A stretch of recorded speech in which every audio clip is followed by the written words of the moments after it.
Tres frases resumen el camino del imperio mongol. La primera pertenece al escritor Alan Swyer. El talento debe ser visto como el ingrediente más indispensable para el éxito. Estoy completamente de acuerdo con esa sentencia. La segunda es del científico naturalista inglés Charles Darwin. El factor más importante para la supervivencia no es la inteligencia ni la fuerza, sino la adaptabilidad. La tercera la plantea el novelista y político francés André Malraux.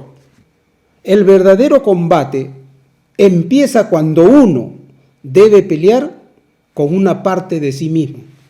Entonces, el apogeo y el declive del imperio mongol se explica por tres razones básicas: explotación del talento, falta de adaptación y desatención de los problemas internos.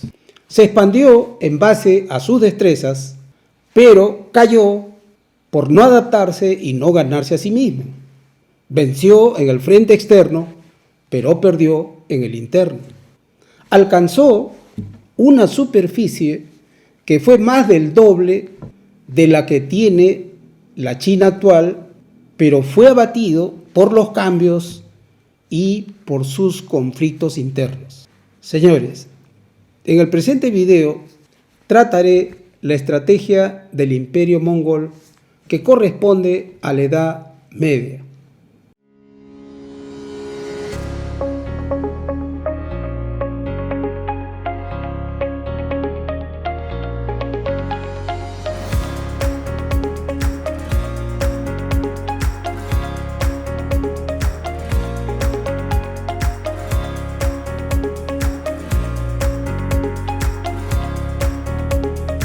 Estrategias en el tiempo. ¿Y su empresa en qué tiempo está? Gengis Khan, uno de los líderes más importantes del imperio mongol, nació el año 1162. A los 20 años se hizo famoso por su inteligencia y su poder de negociación. Agrupó a las tribus mongoles y fue designado su jefe o Khan. En 1206 se apoderó de toda Mongolia y lo nombraron Chingis Khan, o soberano universal. De ahí se derivó su nombre de Gengis Khan. Se fijó formar un gran imperio y una de sus primeras tareas fue organizar un ejército poco numeroso, pero muy hábil en diversos cuerpos de combate. Entrenó rigurosamente a su ejército y consiguió que sea considerado el más profesional de la región de esa época. Gengis Khan sometió tribus, conquistó reinos, traspasó la muralla china, saqueó ciudades islámicas y chinas y llegó al Cáucaso, Crimea y los Urales. Empleó la masacre como medio disuasivo y para bajar la moral al rival. En el caso de China, aprovechó que estaba dividida en tres estados: el reino de Qin, con su capital Pekín, el imperio Sung y el reino Tangut. Gengis Khan reforzó la seguridad de las rutas comerciales con Occidente, dotó al imperio de una lectura para la lengua mongol, creó el código de leyes Yasak e invirtió en la crianza de caballos y ganados. Falleció en China el año 1227. Pero dejó claramente el surco estratégico del comercio internacional. Entre 1227 y 1248, Gengis Khan fue sucedido por dos de sus hijos. De 1251 a 1259, su nieto Möngke asumió el poder. Este fue austero, enérgico, justo, y apoyó al cristianismo y al budismo. Empezó la conquista de la China Sung y completó la de Persia. A su muerte fue reemplazado por su hermano Kubilai, quien reinó entre los años 1259 y 1294. Kubilai completó el dominio de China, pero no llegó a someter a Japón, Indochina y Java. Kubilai declaró a Pekín como la capital del imperio, reparó carreteras, creó el servicio de correo, mejoró la navegación fluvial, saneó los graneros públicos y creó el papel moneda. Se asesoró con el famoso navegante italiano Marco Polo. En 1294 muere y se inicia la decadencia del imperio mongol. El pueblo mongol se organizó en feudos que luego fueron absorbidos por tribus turco-musulmanas.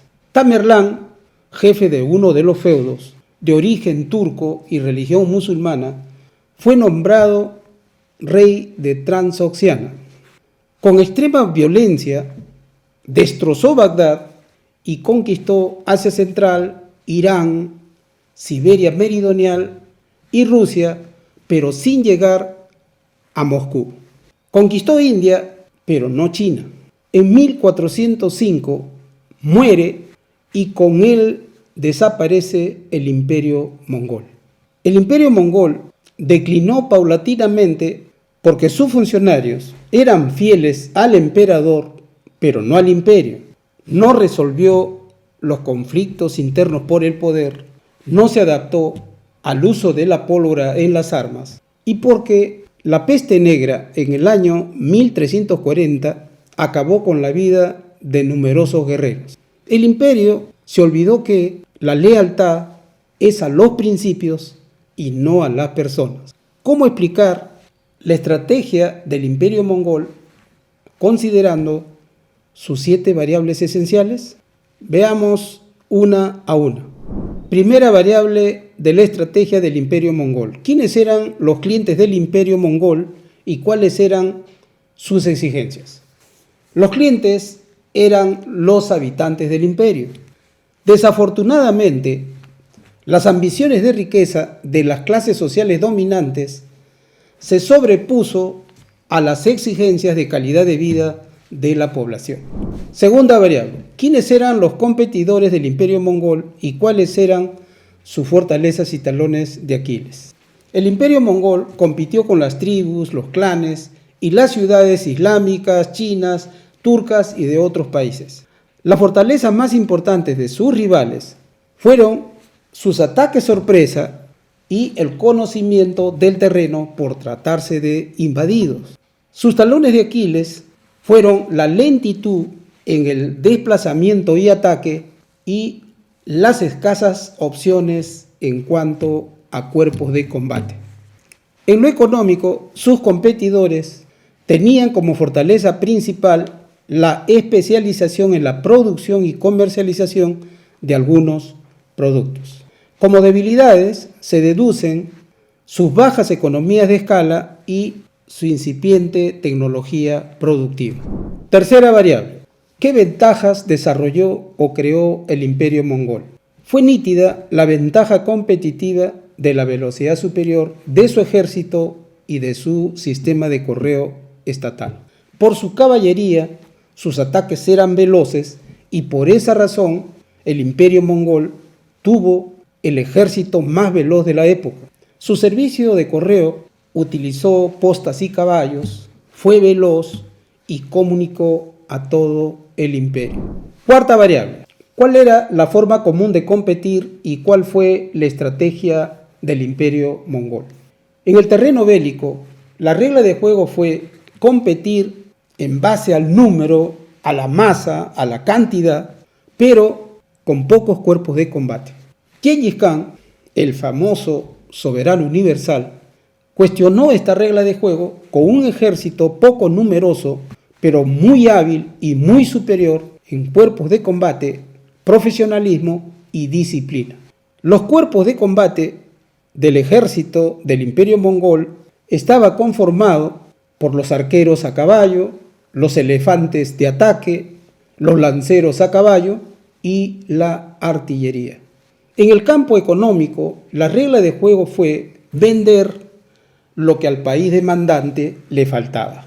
El imperio mongol no se hizo problemas porque jugó con este mismo patrón. Quinta variable. ¿Qué innovó el imperio mongol? En lo militar, innovó el avance y ataque rápido con una amplia cartera de cuerpos de combate y las alianzas con los líderes de los pueblos invadidos. En el campo de la gestión, innovó la delegación de responsabilidades de alto riesgo. Por ejemplo, al general Mukhali le delegaron la expansión a lo que hoy son Afganistán e Irán.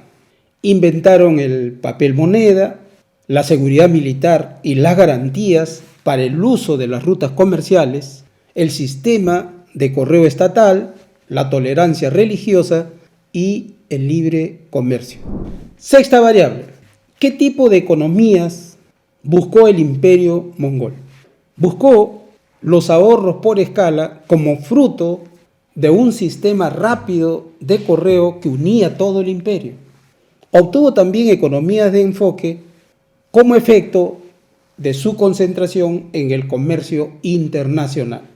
Séptima y última variable. En el imperio mongol, ¿en qué procesos se concentraron los recursos y esfuerzos? En el imperio mongol, los procesos que tuvieron el mayor peso de importancia fueron la gestión de operaciones militares, la seguridad del comercio internacional y la comunicación integral.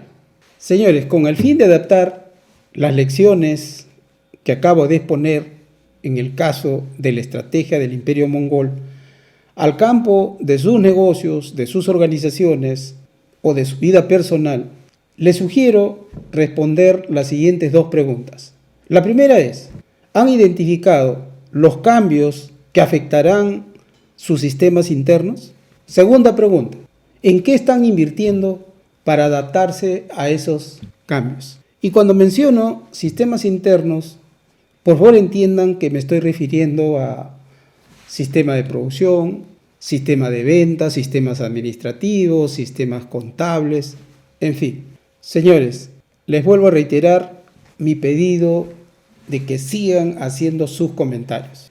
Les comunico que en nuestro próximo video trataremos la estrategia de la ciencia de la guerra del mongol Subutai que corresponde a la Edad Media. Señores, tengan presente lo que nos dijo Jesucristo.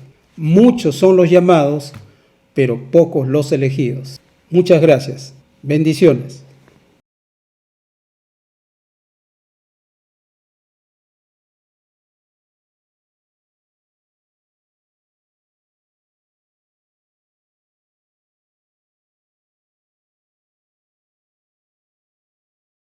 Les comunico que en nuestro próximo video trataremos la estrategia de la ciencia de la guerra del mongol Subutai que corresponde a la Edad Media.